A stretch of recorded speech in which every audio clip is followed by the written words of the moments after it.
and streaming on the web since 1996. This is the Cinematic Sound Radio Network. Hello again, I'm Jason Drury, welcoming you to another of the continuing series of film, TV and video game composer interviews on the Cinematic Sound Radio Network. Simon Taufique was born in London, England. He is a producer and composer for short films, documentaries and features, and also a former film festival program director. Taufique also created the world's first online helpdesk as founder of the prize-winning tech startup greenbutton.com. The composer recently produced and scored additional music for IMPERIUM, starring Daniel Radcliffe and Toni Collette. He also co-produced and scored She's Lost Control, nominated for 2 Independent Spirit Awards and winner of the C.I.C.A.E Forum Prize at the 2014 Berlin Film Festival. Prior to that, Taufique worked with several prominent directors, including M. Night Shyamalan, Mary Harron, and Independent Spirit Award nominee Hossein Keshavarz. His latest score is for the HBO documentary The Weight of Gold from director Brett Rapkin.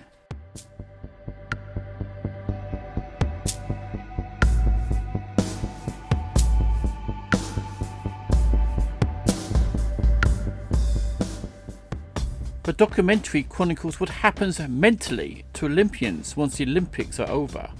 They feel lost without that constant goal and training. Afterwards, they're left with no teams, no support system, and haven't developed the skills to deal with any of it.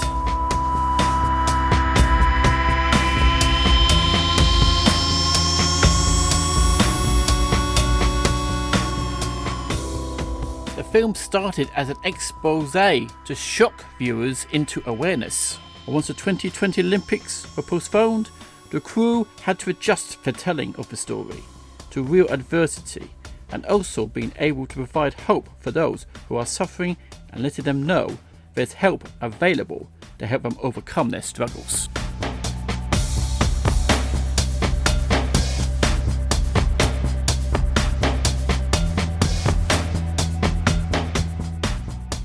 Three-time Olympic gold medalist Michael Phelps is the narrator, and among the subjects, along with Shaun White, Bodie Miller, Lolo Jones, Gracie Gold, and others. The Weight of Gold was premiered on July the 29th, when the 2020 Tokyo Olympic Games were set to begin, before the event was postponed by the coronavirus pandemic.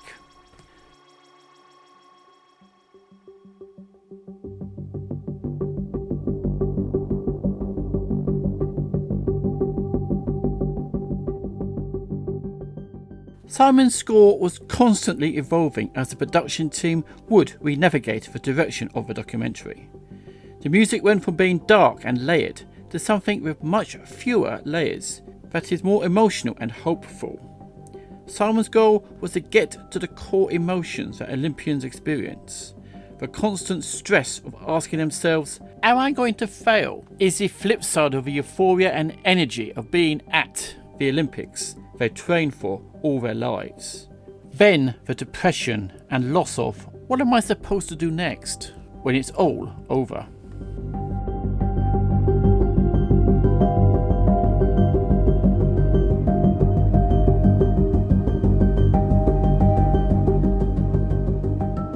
In August 2020, for the Cinematic Sound Radio Network, I talked to Simon Taufique via Zoom at his home in Manhattan, New York.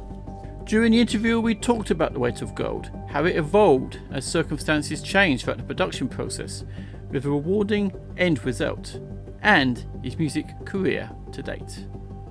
Also, during the show, you'll also be hearing music from Simon Taufique, in particular featuring suites from his score for The Weight of Gold.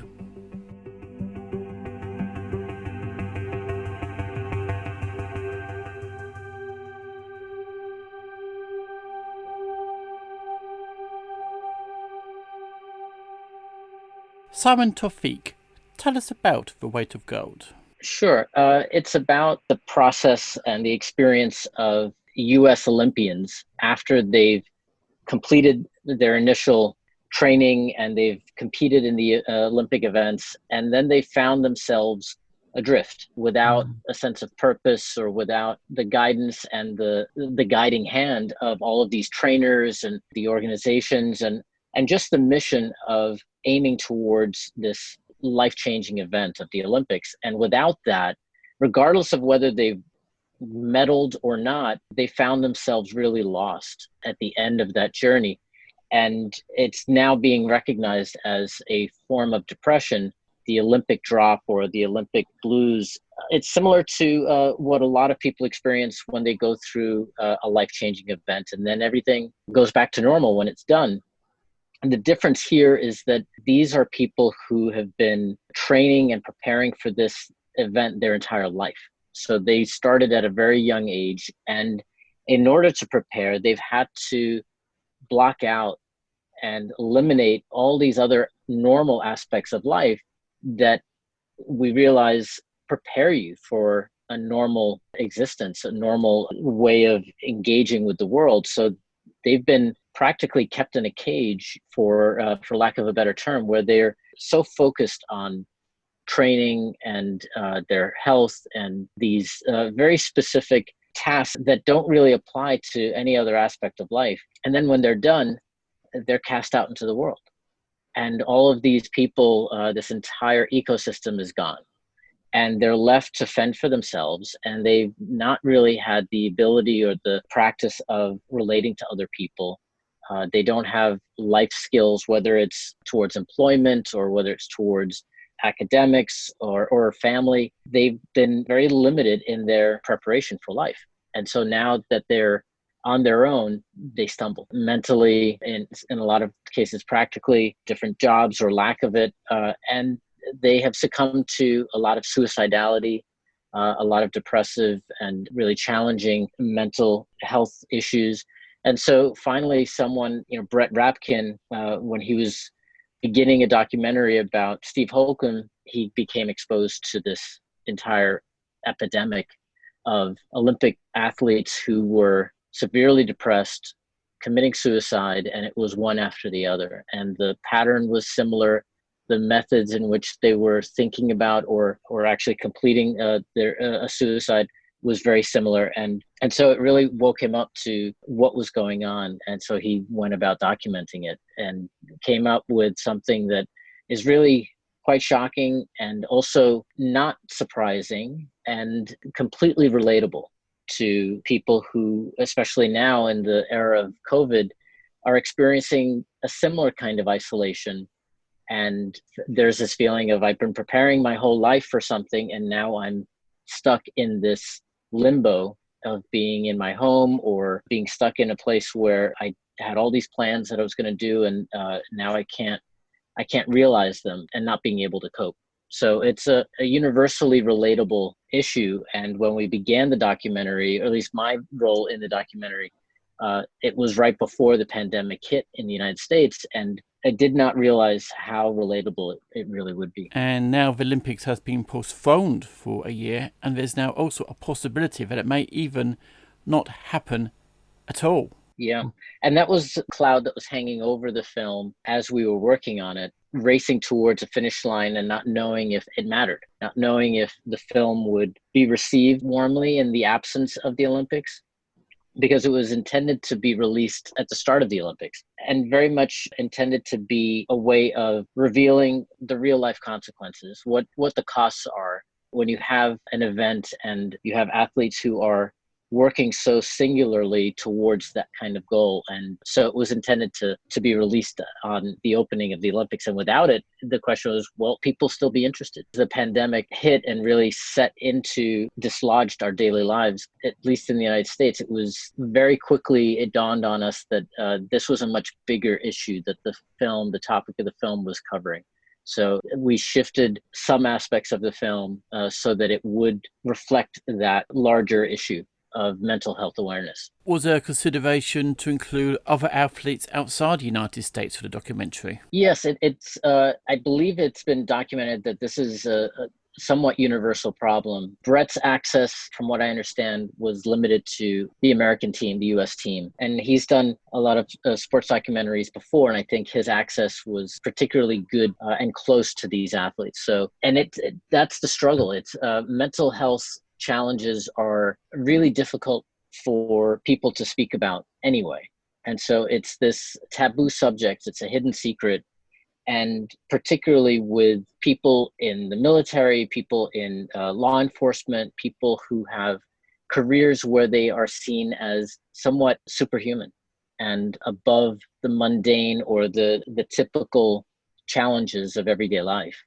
And so with these athletes who are committed to and routinely perform superhuman acts on the playing field, I think that was a really difficult challenge for them to overcome, to admit to this problem and then to communicate it, to share it with somebody on camera.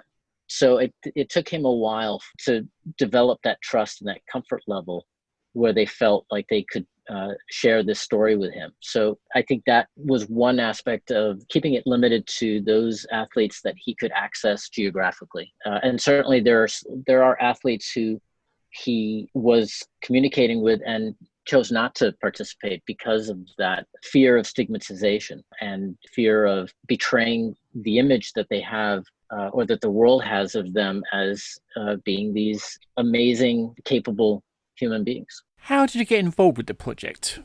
I knew the producer, Ellen. She is a member of the Producers Guild, and as am I. So I produce films as well. And being a member of the Producers Guild, I've been involved in different events and committees and things. So I knew Ellen from that world. And she had mentioned that she was working on this documentary, and if I had any music that might appeal to the director as they were considering composers. And so I put together a reel of things that I thought might be appropriate, and not knowing really anything about the film. She mentioned a couple of podcasts, in fact, that he found interesting. So I put together some sample material and then forgot about it. I sent it to her, and I got busy with other projects. And then, being a father and being the start of the new year and getting things going with school and all of that. And I completely forgot. And then out of the blue, I heard from her, and she said, well, the director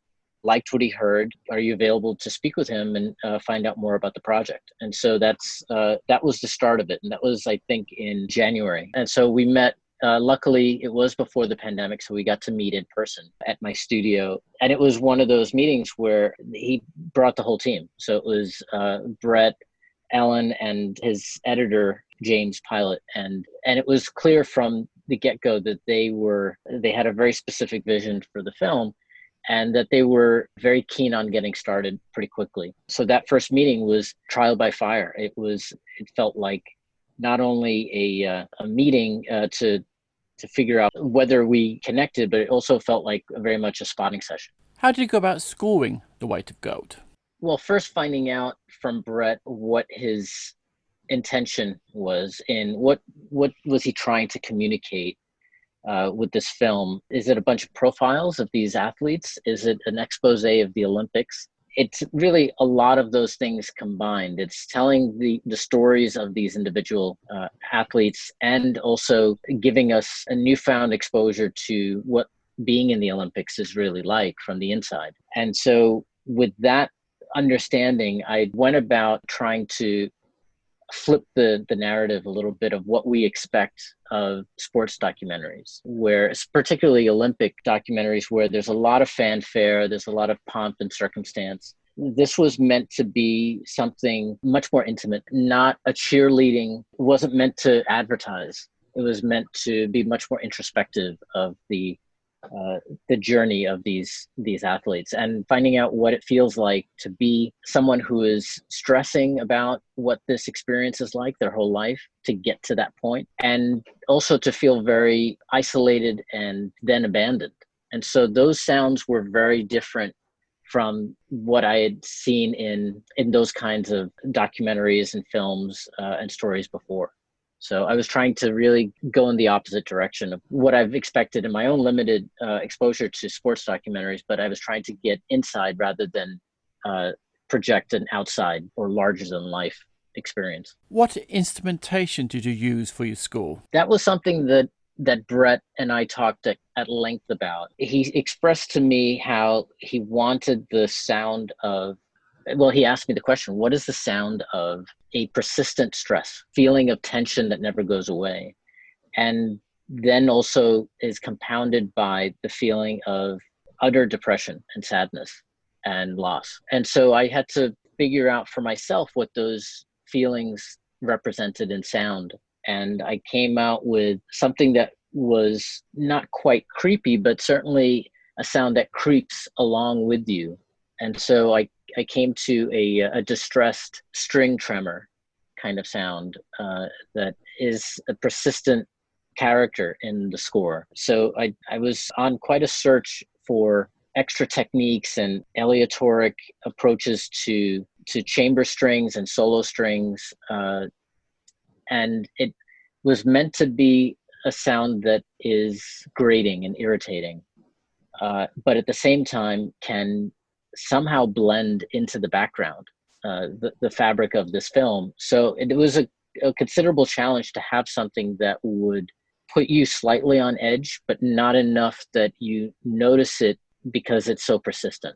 So it was a challenge in terms of how do you balance that sound and that tone.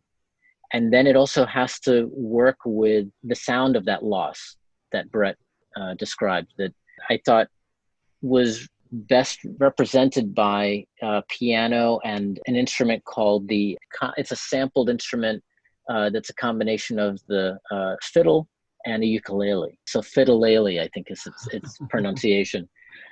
So it's a hybrid instrument, and I ended up experimenting with that with an ebow, and coming up with a kind of haunting. It felt almost like a human sound, a human wailing sound, or a howl that comes in and out at different points. Also meant to be a ghostly quality that I think hopefully adds to that sense of loss, but also this kind of yearning that these characters have for connection. So piano, those some of those distressed strings, and then Brett and I talked about the score being imbued with a lot of electronics, and for it to feel like it is reflective of what these athletes might be listening to a little bit. Again, trying to get inside their head, at least in terms of, what are they feeling? How can we somehow get a sense of how they experience this journey?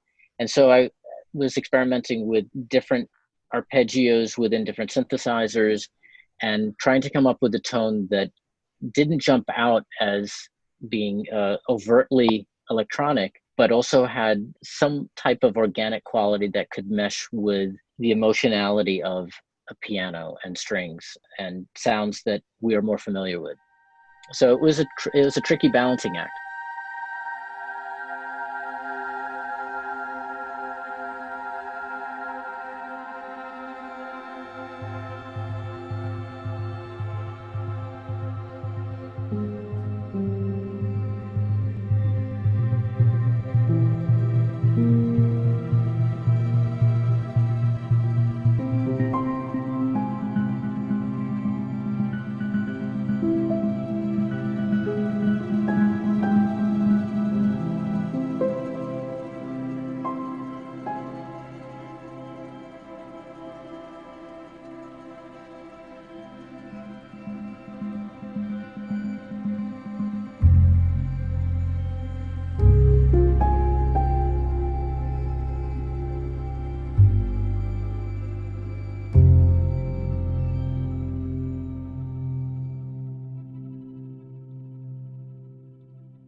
And that was 40 Seconds, The Hush, and A Hero's Fall from the 2020 documentary The Weight of Gold, with music composed by my guest today, Simon Taufique. Now, Simon, how long did it take you to compose the music for The Weight of Gold? It was the duration of the lockdown in New York. So it was almost 3 months. And that's a generous amount of time. But I will say that it didn't feel like a lot of time because the documentary was shifting along with the events that were unfolding, the events of COVID and all of the phased lockdowns that were taking place, and how that was shifting the tone of the film, which now could not be so dark and so challenging in terms of its subject matter or its tone, because we're going through such a challenging time. So there was the question of how can we shock people into paying attention without traumatizing people or re-traumatizing people with what they're experiencing right now. So that was a challenge. And then we didn't know the fate of the Olympics at that time. So the structure and the running time and a lot of the narrative qualities of the film were being revised constantly. So I was in that mode of having to shift a lot of things within the score. So it felt like I was scoring the film multiple times. How much did the COVID pandemic affect your compositions? Surprisingly, a lot. It was, as I was trying to relate to these characters and what they were going through, feeling isolated, feeling abandoned, and feeling that persistent stress of what's going to happen when this is all over. I was feeling all of those things. The stress of what's going on right now with our world, and particularly living in New York in the epicenter of the pandemic at the time. So it was a constant reminder of your place and your insignificant place in this larger narrative, and yet also feeling very stressed and very tense about the health and well-being of loved ones. And then that feeling of dislocation and not knowing where you sit in this larger story. So I felt very much like I was a character in this story. So I was experiencing parallel feelings of that stress level and that depression. And as someone who luckily has never really experienced depression on a clinical or on a severe level like that, it felt like the most I've ever experienced those feelings. So as I'm writing it, I realized I wasn't channeling so much of just the Olympic athletes, but also of my own feelings, being in the middle of all of this and not knowing what's going to happen when the dust settles. How was the score to The Weight of Gold recorded? Yeah, I did some recording here at home, and then I worked with some string musicians in New York, and they recorded it in their home. We had hoped to record in a proper studio, but in the States, I have a studio in Midtown Manhattan, and that building has been locked down by order of the governor. So all of those office buildings are closed. So I wasn't able to access that. And then we were debating whether or not we could record some strings and piano in Iceland, which had opened up, at least at the time, and I hope they're still doing this. They were one of the first places that opened up their large-scale recording facilities. But the shifting schedule of the film prevented us from being able to have enough time to make that work. So a good portion of the film, the score is sampled, and a lot of it's electronic, so a lot of it was done here.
And that was Human, Conveyor Belt, and Go for Broke from the 2020 score of The Weight of Gold, with music composed by my guest today, Simon Taufique.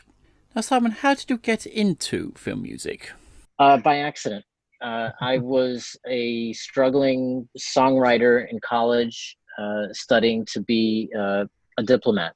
I had no intention or idea that I had any aptitude or talent for this. So I was going about my way. I was a student at NYU. And then a friend introduced me to her friend, M. Night Shyamalan. And we were just two struggling students. We became fast friends immediately. And he started to introduce me to his world of film studies and also his passion for music. And we really bonded on how music was transformative to our lives. And through that friendship and through my own discovery, I realized that what I was passionate about, I thought it was philosophy and political science and doing things that could change the world. I was still passionate about those things, but I realized my world was being changed by artists, in particular musicians. And movies were a passion as well, but it felt like a very distant reality. Movies were something that I enjoyed, but I didn't really know how they were made or what was involved. And so through my friendship with Knight, he would take me to his classes, and I got to see firsthand how movies were made. And then he would take me to his film set, and he would share his scripts with me and his dreams. This is how I want to become a director. These are the kind of stories I want to tell, and just bouncing ideas off of me and encouraging me to pursue my own passion of music.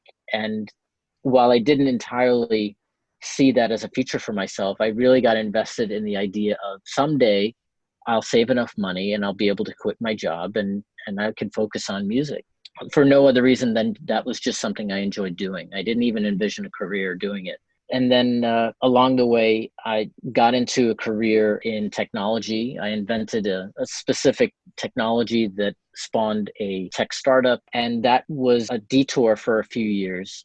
And when I left that world, I had to decide what it is that I wanted to do with the rest of my life. And it was very clear to me that music was what I wanted more than anything else. And so I had to then discover, what do I want to do in music? And I flirted with the idea of producing other artists, kind of like a Brian Eno or Daniel Lanois or Rick Rubin type of producer role, because I wasn't convinced of my own talent as a musician. I was a songwriter and guitarist, and I'd been in bands and things, but not to the extent that I saw myself sounding or having the ability of those that I was a big fan of, like Radiohead or Jeff Buckley or artists like that. And then while I was in this experimentation phase of figuring out what I wanted to do with music, a friend of mine was producing a short film and asked me if I would be interested in scoring that. We just got together we're catching up over coffee, and I told him about my exploration in music. And he said, well, I'm doing this movie and it was a short film and we need a composer if you'd consider that. So I met with the director and we hit it off right away. Musically, we were on the same page. And I didn't know what I was doing in scoring that film, but I knew what the story needed emotionally. And somehow was able to score it. And the film worked out really well. It won a bunch of awards. And then her circle, she was a Columbia film student, her circle of film students also liked what I did and started asking me to score their films. And then that spawned one after the other, and then got me to where I am now. It was really just learning as I go. How do you choose your projects? It's tricky because it's very tempting to choose projects that you think are going to be big successes. Having something that's popular or loved is one goal, but I've learned, and really it's about picking the right people to work with, more so than the project. And I've certainly been guilty of this before, where I've picked a project thinking that it's going to be this grand success, despite reservations about the people. And you grit your teeth and you make your sacrifices because everyone thinks it's going to be a big hit, whether creatively or commercially, and you struggle through it. And you get to the end and you have something that you're proud of, but it's such a painful process that you can't enjoy what you came up with. And you find that that's a universal feeling, but it impacts what you do and how it comes out. And more importantly, it can really poison the passion and the intentions of what you're doing. And I found that when that happens, it's very difficult to recover from, let alone to enjoy and feel proud of what you've done. So I've been focusing on finding the right collaborators, people that I relate to, and people who I would want to just spend time with, and regardless of making a movie together. So just finding people that have similar passions, similar goals, and just people that you, when the pressure is on and the deadlines are facing you like a bad bouncer at a club, you feel comfortable in taking chances and making those sacrifices because you know it's going to be appreciated, and you know when you stumble, these are people who are going to help you to overcome that challenge and to recover. And so I try to go to the film set. If I'm commissioned early on in a project, I'll try to go and connect with the crew, the actors, and in particular the director, and find out what they're thinking about as they're making the film. Sometimes I can contribute some music to just help with the vibe and to communicate things to the actors that might help as the director is trying to motivate them towards different performances. So it's really trying to be part of that creative team in whatever way makes sense, that's welcome and that's helpful. And finding people who are open to that kind of collaboration.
And that was Intro, War Torn and Relax from the 2019 documentary Ursula von Riedingsgard Into Her Own, about a woman's struggle to overcome the hardship of her upbringing and to follow her calling to become an artist, with original music composed by our guest today, Simon Taufique. Now, Simon, is your approach to scoring documentaries different from composing your music for short films? My approach is similar, but I found that the experience is different.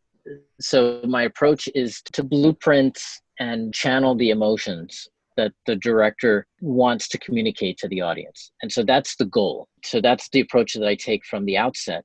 But I've realized that in short films, there's not enough time to do that in the way in which I'm envisioning can be done, because as a composer, you can, once they give you that permission to chart that emotional landscape, you can really get ahead of yourself.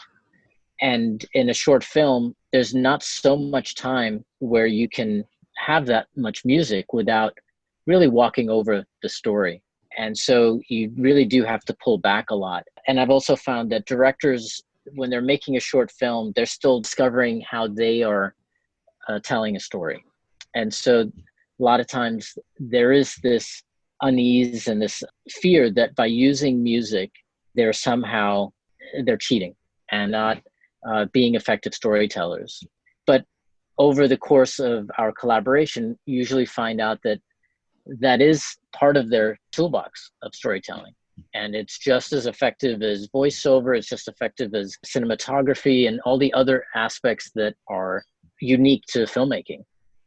And so hopefully we learn that language together. And also part of the unique challenge of scoring a short film is that they're telling a story in which you can only tell in a short form.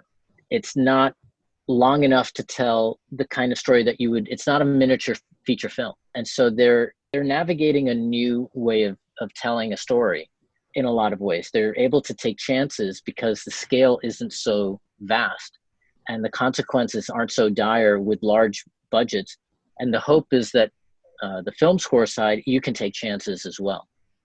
And I found that actually is similar to documentary scoring, but for a very interesting opposite reason. So whereas in short films, there's not enough time to tell that story musically, in documentaries, there's an abundance of time to tell a lot of story with music. And so for that reason, I found that it's similarly a great canvas for experimental approaches, for taking chances musically, because a lot of times you will have long shots of establishing a location or setting up part of the story. And there's obviously a lot of voiceover in documentary, and that needs help at times so that you can try to communicate to the audience that the story is continuing as they're telling their tale and their account. And you're trying to help that along by telling the story with them while they're just sitting there. So I found that the two forms are similar in that respect, even though they're manifest in different ways, very little music and a lot of music, but the freedom and the chance to explore are similar. Which director collaborations have been the most enjoyable for you? Well, let's see. I've certainly enjoyed working with Dennis Lee on Jesus Henry Christ. That was a trial by fire in some ways because that was my first major feature film. What was particularly enjoyable and also exhilarating about that experience and frightening at the same time was I was working with my mentor, the composer and guitarist David Torn, on that project. And he was a real guiding hand in that process. As a guitarist, I admired his amazing albums and his virtuosity. And as I shifted to becoming a composer, the thought of being able to work with someone like him was just, I couldn't even imagine it. It was just beyond my expectations. So there was a lot of imposter syndrome that I had to overcome when working with him. And his technique and craft is second to none. And so it was a very exacting process for me. And that contributed to the trial by fire, learning an enormous amount about film scoring and about just how to preserve the musical integrity of the score and not get lost in just scoring moment to moment in a film or in a scene, and trying to keep in mind that this is a musical moment as well. And so that when you listen to the piece, it should have that kind of integrity. Working with your heroes is a daunting challenge. While it's a great thing to imagine, when you're faced with it, it becomes quite horrifying because your work is never good enough in your own head anyway. And then to be putting it in front of one of your heroes, thinking back on it, it's I'm amazed that score got done. But I'm really proud of what we did together because he was somebody who pushed me to a new level. So that was an exhilarating experience. And just to have my name alongside his is just one of the greatest honors. And then another film and filmmaker that I really enjoyed working with is Anya Marquardt on her film, She's Lost Control. Her film was one where she took a lot of chances. It was her first feature film, and she took a lot of chances, and she gave me real freedom in trying whatever I wanted to. This particular film was quite minimal in its visual storytelling style, and similarly the score, very restrained, but I found worked really well with the kind of story that she was trying to tell. And she really just gave me a lot of confidence in taking chances. And what was interesting about that process was I was playing her a lot of the rough mixes that I had done with the intention of re-recording the instruments and then having someone mix the score, a proper mixer doing that. And so during the process, she really liked what I had put together in the rough mixes and the scratch takes that I had performed. And then when I brought in the professionals, quote unquote, and then played her the refined mixes, she had a feeling of where a lot of the energy and the passion that she had heard in the rough takes was gone. It was ironed out.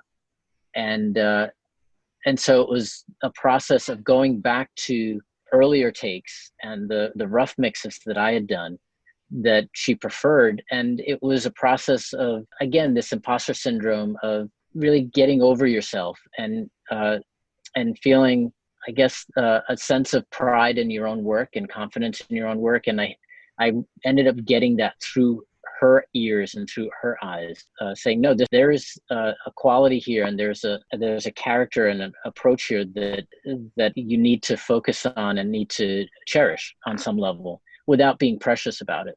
Because the other part was she definitely gave me a lesson in not being precious about your work and just trying things and throwing things out that don't work, but having the freedom to just experiment, which is what I really enjoy about working with young filmmakers and filmmakers in the independent film scene, where there's not these stakes, where the world is riding on the release of the film. And in that case, the film did considerably well. It won at Berlin and it got nominated for a bunch of prominent awards, and has led to her career just taking off. So that was a wonderful collaboration. And it continued throughout the release of that film. When the distributor did a trailer, she asked me for some of the outtakes from the score, and I saw that as an opportunity to do a retake. And so I scored the trailer with a lot of music that I hadn't been able to write for the film, but then formulated a more refined idea of what the story meant and where I would take the score if I had the chance, if there was another 15 minutes in the film.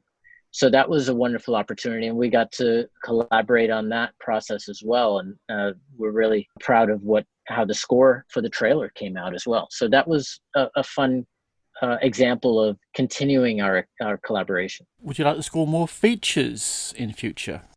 I'm not trying to limit myself to any particular format. I do like short films because they do offer the opportunity to work with new talent, with different approaches to storytelling.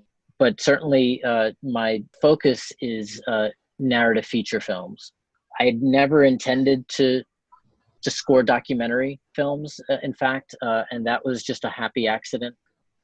Where the narrative directors, the feature directors that I had worked with on some of their smaller projects, they were just exploring new subjects. So, for example, Sofyan Khan, he was one of the co-directors of The Interpreters, and then this was a project that he shared with me after we did a narrative short together. And I was so blown away by the subject, and it was about refugees from Iraq and Iran and the Middle East who are working with the coalition forces as interpreters. But I'd not intended to score documentaries. I was actually afraid of them because there is so much music. There's so much heavy lifting sometimes required on documentaries that I wasn't sure I was up to the task. So my focus has from the beginning was for feature films, and then shorts and documentaries were these wonderful detours that have become a big part of what I do.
And that was We Interpret and Ascent to Freedom from the 2018 documentary The Interpreters, with original music composed by our guest today, Simon Taufique.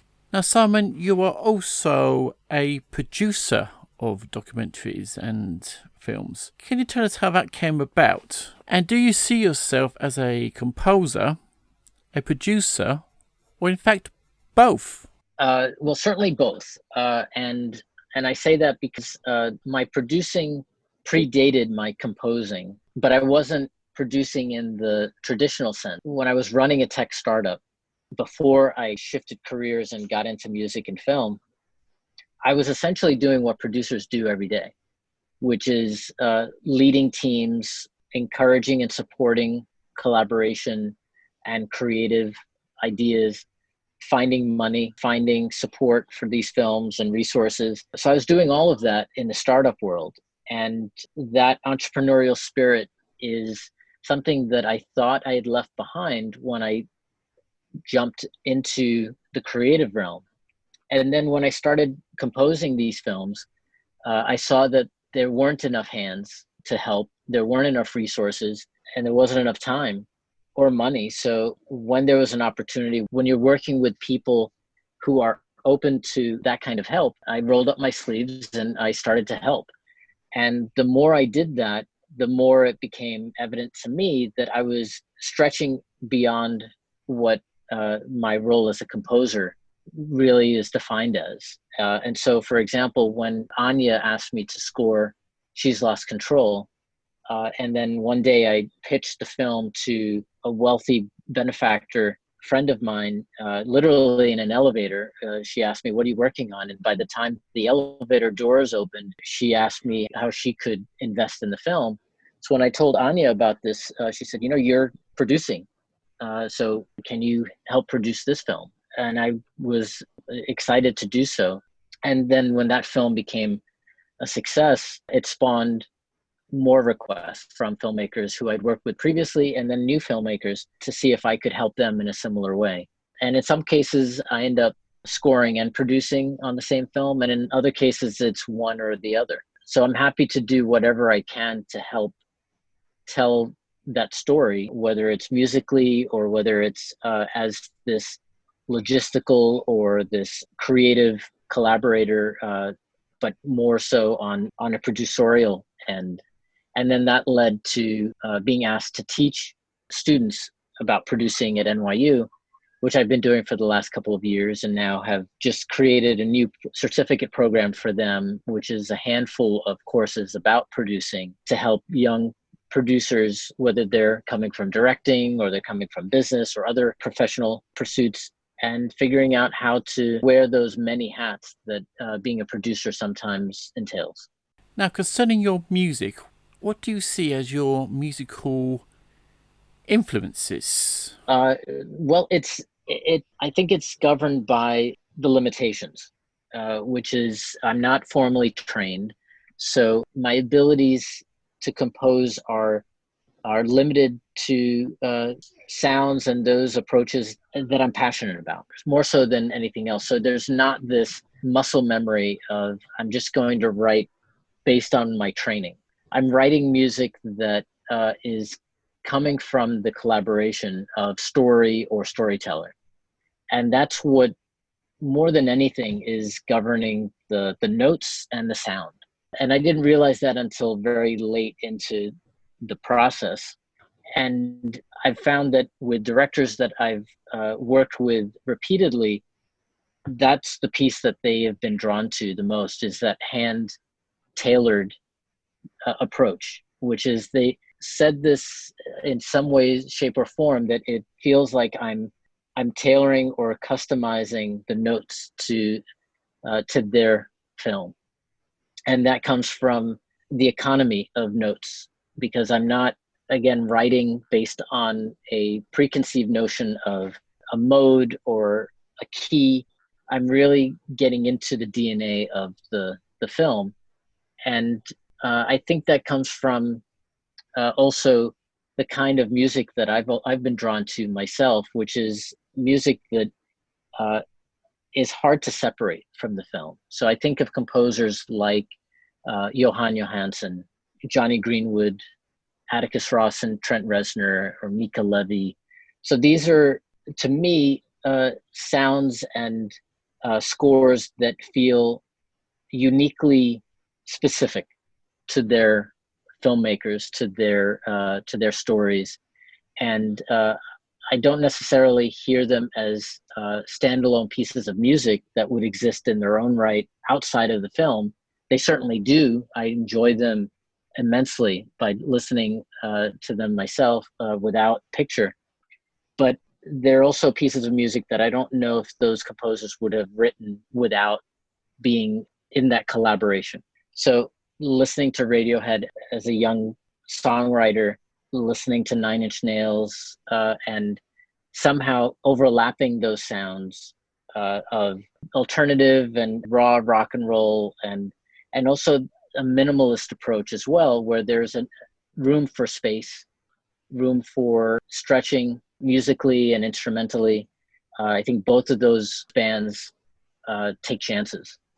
And it's sometimes hard to categorize where they come from and what their sound is. They're simply drawn to what the inspiration is, or what the idea is, and they let that govern where they go. And that's been a very exciting thing to experience as a listener.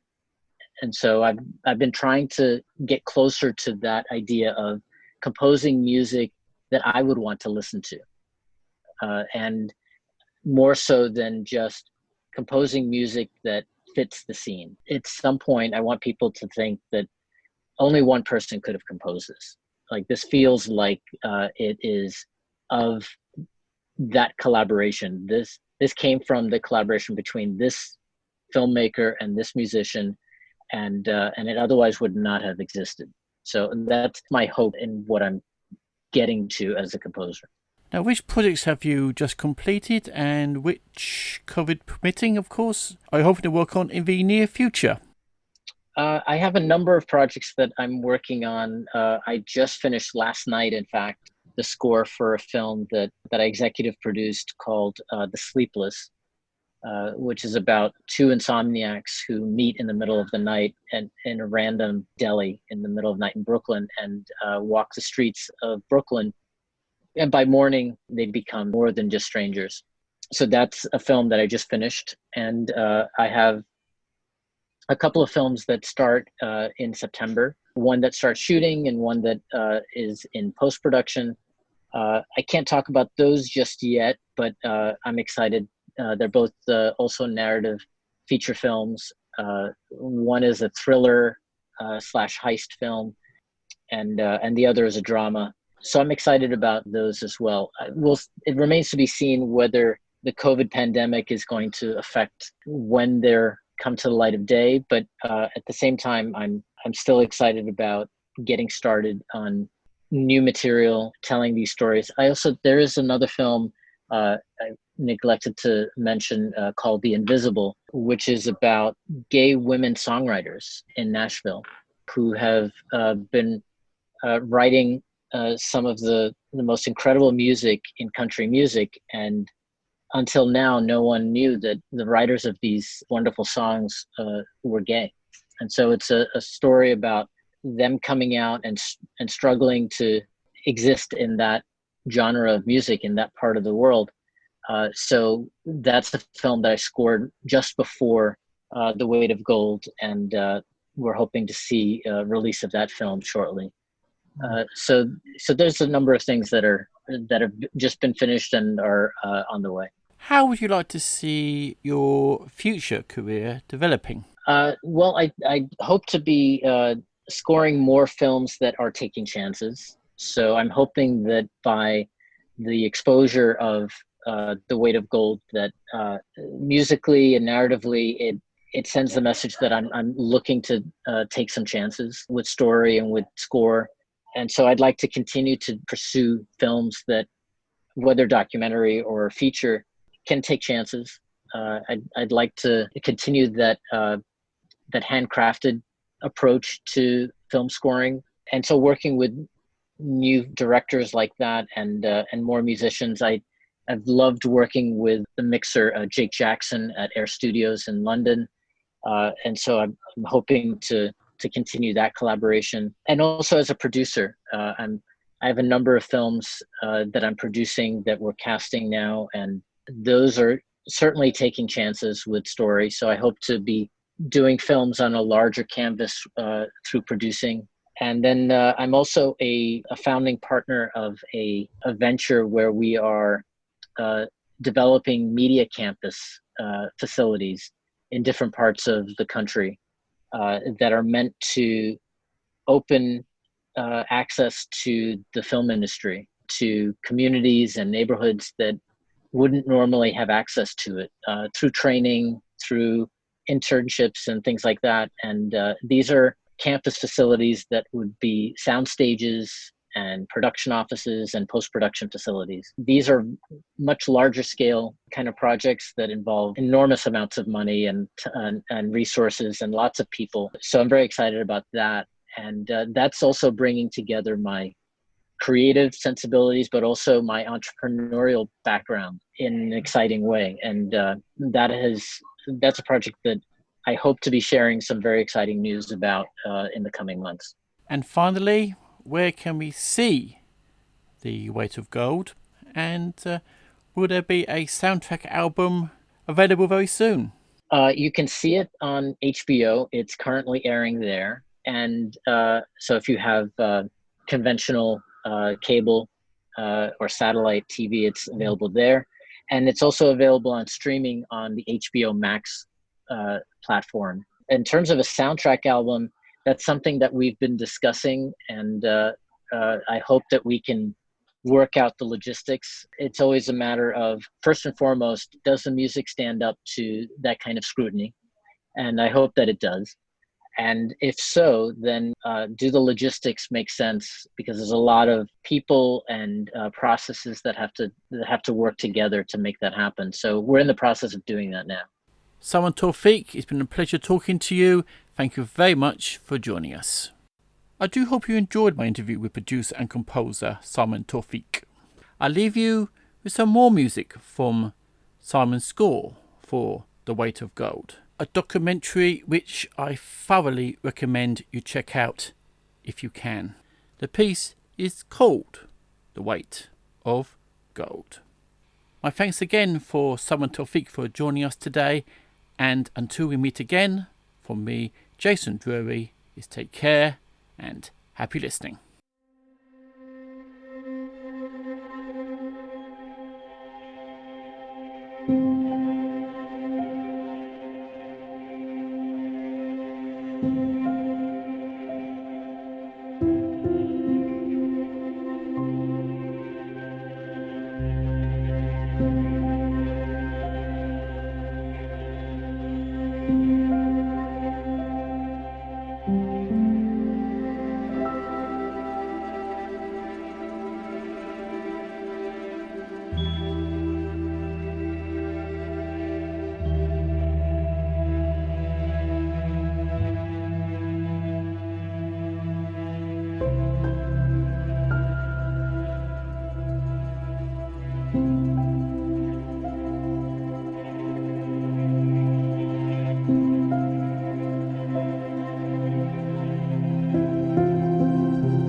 Thank you for listening to the Cinematic Sound Radio Network. I'd like to thank Tim Burden for providing his voice on the bombs and stings you have heard throughout the programme, and Derek Ossina providing Cinematic Sound Radio's theme music.